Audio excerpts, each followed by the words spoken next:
Hello నమస్తే, welcome to our channel. నేను సిరి. So ఇంకా మనం కల్కి గురించే మాట్లాడుకుంటున్నాం. ఎందుకంటే అసలు కల్కి అనేది మామూలుగా కాదు, అసలు వరల్డ్ వైడ్గా కూడా కలెక్షన్స్ పరంగా చూసుకుంటే ఇప్పుడు మనం బాలీవుడ్లో చూసుకుంటేనైతే 250 crores నెట్ అయితే క్రాస్ చేయడం జరిగింది. సో దీని మీద అంటే చాలా ఒక బాలీవుడ్ అనే కాదు, మొత్తం గురించి మాట్లాడుకున్నా కూడా ఒక్క ఆంధ్రప్రదేశ్లో మాత్రమే కొంచెం అటు ఇటుగా ఉన్నట్టు మనకి వార్తలు వస్తున్నాయి. సో దీని మీద ఇంకా మనకి తెలియజేయడానికి అసలు ఏం జరిగింది అంటే కల్కి ఎక్కడెక్కడ బ్రేక్ ఈవెన్ చేసింది ఏంటి, అండ్ ఇలానే బాలీవుడ్లో ఎట్లా ఉంది అనేది మనకి వివరించడానికి మనతో పాటు ఉన్నారు ప్రముఖ సినీ క్రిటిక్ యజ్ఞమూర్తి గారు. నమస్కారం సార్. నమస్తే సిరి. సార్, ఇప్పుడు చూస్తున్నట్టయితే కల్కి ఇంకా మనం మాట్లాడుకుంటూనే ఉన్నాం. స్టిల్ కూడా ఏంటంటే ఇప్పుడు ఒక రకంగా చూసుకుంటే ప్రొడ్యూసర్స్ చూసుకుంటేనైతే 1000 కోట్లు కలెక్షన్స్ అయితే క్రాస్ చేసింది అన్నట్టుగా, కలెక్షన్ సాధించింది అన్నట్టుగా అయితే వాళ్ళు చెప్పడం జరుగుతుంది. అండ్ అలానే బాలీవుడ్లో చూసుకున్నట్టయితే 250 crores నెట్. కాకపోతే ఇక్కడ చిన్న ఏంటంటే ఆంధ్రప్రదేశ్లో మాత్రం ఇంకా బ్రేక్ ఈవెన్ అవ్వలేదు అని చెప్పేసి కూడా మరి వార్తలు వస్తున్నాయి. అసలు ఏంటంటారు మరి? ఫస్ట్ ఆఫ్ ఆల్ బాలీవుడ్ గురించి మనం మాట్లాడుకుంటే, సో సౌత్ ఇండియాకి సంబంధించినటువంటి సినిమాల్లో ఏవైతే హిందీలో డబ్ అయినాయో లేదా హిందీలో కూడా సైమల్టేనియస్గా ఆయా భాషల్లో మేకింగ్ అయ్యి అక్కడ కూడా హిందీలో కూడా సైమల్టేనియస్గా మేకింగ్ అయినటువంటి సినిమాలన్నీ చూసుకున్నా కానీ ఒక టాప్ 10 చూసుకుంటే అందులో 6 మన ప్రభాస్, యంగ్ రెబల్ స్టార్ ప్రభాస్కి సంబంధించినవే ఉండటం. ఇప్పుడు అది రెబల్ స్టార్ అంటాను కూడా లేదు, గ్లోబల్ మన పాన్ ఇండియా సూపర్ స్టార్, అక్కడి నుంచి గ్లోబల్ సూపర్ స్టార్ కూడా అయిపోయాడు తాను ఇప్పుడు కల్కితోటి. అందులో 6 సినిమాలు మనం చెప్పుకున్నాం కదా. ఫస్ట్ అందులో ఎక్కువ అత్యధిక కలెక్షన్లో హిందీలో డబ్ అయినటువంటి ఆ సినిమా మోర్ దాన్ 500 crores. ఇప్పటివరకు సౌత్ ఇండియన్ మూవీస్లో హిందీలో ఆ రేంజ్ కలెక్షన్ సాధించినటువంటి ఏకైక సినిమా ఇప్పటివరకు బాహుబలి 2 మాత్రమే. సో ఆ క్రెడిట్ ఇప్పుడు 250 కోట్ల క్లబ్లో కూడా కల్కి చేరింది. అంటే 250 కోట్లు ఆ పైన చేసిన సినిమాల్లో చూసుకుంటే 4 సినిమాలు మాత్రమే ఉన్నాయి ఇప్పటివరకు. బాహుబలి 2, తర్వాత KGF 2, RRR, కల్కి. ఓకే. సో అట్లా అంటే టాప్ 4లో చూసుకుంటే మళ్ళీ ప్రభాస్ 2 ఉన్నాయి. అట్లాగే సాహో, సలార్, ఆదిపురుష్, సో ఇవన్నీ కూడా టాప్ 10లో ఉన్నాయి. సో 100 ఆ పైన కలెక్ట్ చేసినటువంటి హిందీ డబ్బుడు సౌత్ ఇండియన్ ఫిలిమ్స్లో అవన్నీ కూడా చోటు సంపాదించుకున్నాయి. అంటే కల్కి అనేది తెలుగు కంటే హిందీలో ఎందుకు ఇంత కలెక్షన్స్ వస్తున్నాయి అనేది చాలామందిని ఆశ్చర్యానికి గురి చేస్తున్నటువంటి విషయం. 250 కోట్ల నెట్టు అంటే సో దాంట్లో థియేట్రికల్ రెంట్స్ అవి పోయినప్పటికీ కూడా అక్కడ దాని వాల్యూ 85 కోట్లు మామూలుగా ఇన్వెస్టర్స్ పెట్టినటువంటి అమౌంట్. సో ఇప్పటికీ అక్కడ 40 crores కంటే ఎక్కువ లాభాలు వాళ్ళు ఆర్జించారు. అంటే ఏ స్థాయి హిట్టో మనం అర్థం చేసుకోండి. వేరే మన తెలుగుకి వచ్చేటప్పటికి తెలంగాణలో మాత్రమే 20 కోట్లు పైన లాభాలు ఇక్కడికి వచ్చాయి. ఇక్కడ 65 కోట్లు అయితే ఇప్పటికి 86 కోట్లు వచ్చాయి. ఇన్వెస్టర్స్ పెట్టింది ఇక్కడ 65 కోట్లు, బట్ ఇప్పటి వరకు వచ్చినటువంటి షేర్ 86 కోట్లు, అంటే మోర్ దాన్ 20 crores వచ్చింది. కానీ 76 కోట్లు పెట్టినటువంటి ఆంధ్ర, అంటే నేను సీడెడ్ మైనస్ చేసి చెప్తున్నా, 6 ఏరియాస్ ఏవైతే ఉన్నాయో నెల్లూరు, కృష్ణా, గుంటూరు, అలాగే తూర్పుగోదావరి, పశ్చిమ గోదావరి, ఉత్తరాంధ్ర, ఈ 6 ఏరియాల్లో 76 కోట్లు పెట్టారు. కానీ ఇప్పటి వరకు వచ్చింది 65-66 కోట్లు మాత్రమే వచ్చాయి.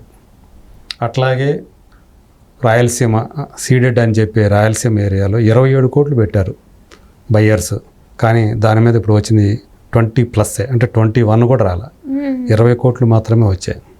అంటే ఇంకా ఆల్మోస్ట్ 7 కోట్లు అక్కడ రావాలి. ఇప్పుడైతే అసలు ఇంపాసిబుల్ అనే చెప్పాలి. ఇంకా రాదంటారు అక్కడ బ్రేక్ ఈవెన్.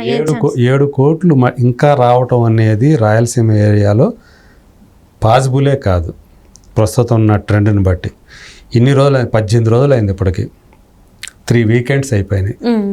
సో ఉండే కొంది క్రమేపీ తగ్గుతూ ఉంటాయి కదా. సో అట్లా తగ్గుతుంది. ఈవెన్ మనకు పోటీ ఏమీ లేనప్పటికీ కూడా భారతీయుడు 2 సినిమా డిజాస్టర్ అనుకున్నప్పటికీ కూడా రోజులు గడిచే కొద్దీ ఆ సినిమాకి వచ్చే జనం తగ్గిపోతారు. కాబట్టి 7 కోట్ల షేర్ రావటం అనేది దాదాపు అసాధ్యమనే చెప్పాలి. ఆ మేరకు సీడెడ్లో ఈ కల్కి ఫ్లాప్ అని చెప్పడానికి బాధగా ఉన్నా కానీ అది నిజం అంటే ఓకే ఆ ప్రాంతంలో. కానీ ఓవరాల్గా 2 తెలుగు రాష్ట్రాలు చూసుకున్నప్పుడు 168 కోట్లు పెట్టారు బయ్యర్స్ దీని మీద. కానీ ఇప్పటికే 170 కోట్లు దాటిపోయింది. ఓవరాల్గా చూసుకున్నప్పుడు మాత్రం ప్లస్ బ్రేక్ ఈవెన్ అయిందని చెప్పాలి. కానీ విడివిడిగా ఏ ప్రాంతానికి ఆ ప్రాంతం తీసుకున్నప్పుడు మాత్రం ఇది సీడెడ్లో ఫ్లాప్గానే మనం చెప్పాలి. వేరాజ్ మిగతా రిమైనింగ్ ఆంధ్రప్రదేశ్ ఏదైతే ఉందో అది కొన్ని చోట్ల కొంత తక్కువగా ఉంది, 1-2 చోట్ల బ్రేక్ ఈవెన్ అయినట్లుగా మనకు అందుతున్నటువంటి సమాచారం. సో ఇది తెలుగు రాష్ట్రాల పరిస్థితి.